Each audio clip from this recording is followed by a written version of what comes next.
walked the building this evening that last year we went through a capital improvements program where we switched out all of the windows in the building. They're much more energy efficient.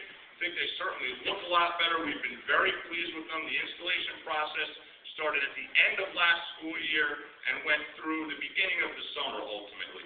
We also updated our computer labs and media center. We've graced them with some new equipment in there, and our high school gymnasium floor has been completely stripped, redesigned, and refurbished. And if you haven't seen it already, we're real proud of it. It looks absolutely unbelievable. I would ask tonight, please, as I said, we're going to try to stick to schedule, and I talk too much, so I'll be out of here in a second.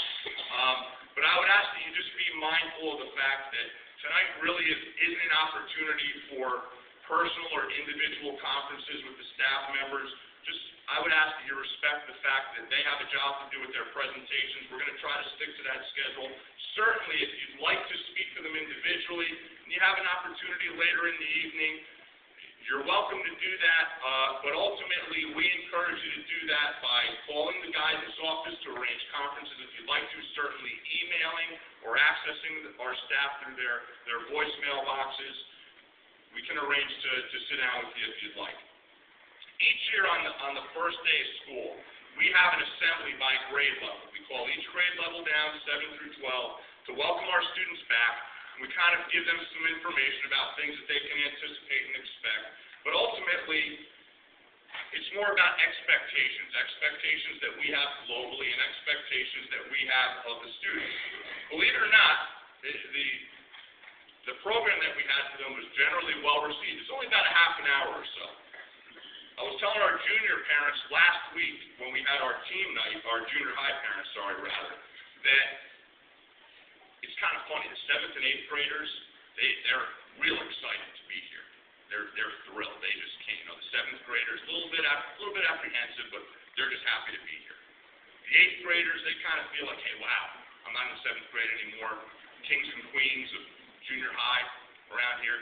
The 9th graders who 2 months earlier were in the same position as the 8th graders at the end of the year, where they were on top of the world. Now all of a sudden they're in the exact same building and they're low on the totem pole. So they're trying to figure out where they fit into this whole thing. Sophomore year is funny. They don't really know what they are. They're kind of just out there in limbo. It's an awkward year in high school. Juniors think that there's this sense of entitlement now because they're almost seniors, but they're really not seniors, and they were only just 10th graders 2 months earlier.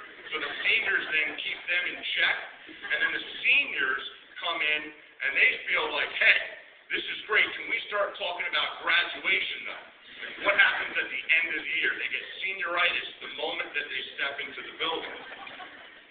The great thing was, and something that you should know and be very proud of, is the fact that they all gave us their full attention. And it really started with the top. It started with the tone that our senior class set in the first set of assemblies that we had. It's kind of like a trickle-down effect. When the kids see what the seniors are doing, because they all look up to the seniors, they ultimately then follow suit with what the senior class does. While each class has their own unique little idiosyncrasies and dynamic, the common theme that we shared with all of them and the message that we wanted them to embrace as the school year started, and then as it continues, is look inward. Look at yourselves. Be personally accountable to you and to you alone, hence personal accountability. So personal accountability and responsibility so that they could ultimately take ownership in their own educational paths at Kittatinny, regardless of what grade they're in right now. We want them to take ownership, and we're empowering them to do that. But that obviously, that can't be done alone. It's a collaborative effort. It happens with us, administratively, with our teachers, and ultimately with you, the parents. So I think that what I'm hoping is I want our students to recognize that the job that they have at Kittatinny isn't easy when you think about it. You get up early for school, you have to make sure that you're up on time. We want them to maintain solid grades in all their classes. They have to get their homework done. Then they either get to work or to practice or do whatever it is that they're doing after school because they're generally very involved. We want them to maintain their social calendars, of course on their time, not on our time, which usually works out, of course, but not always.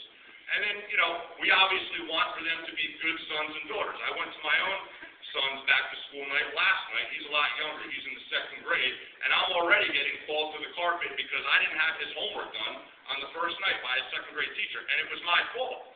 I looked at the wrong page in the book, and I had him do the wrong page, and my son's yelling at me, literally.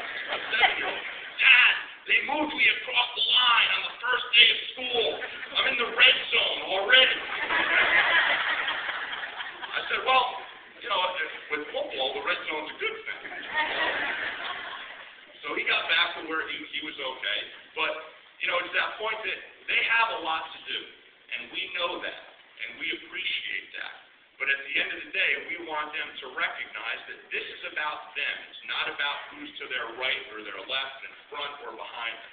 It's about looking at them and what they can do for themselves to make sure that their experience here is a positive one always.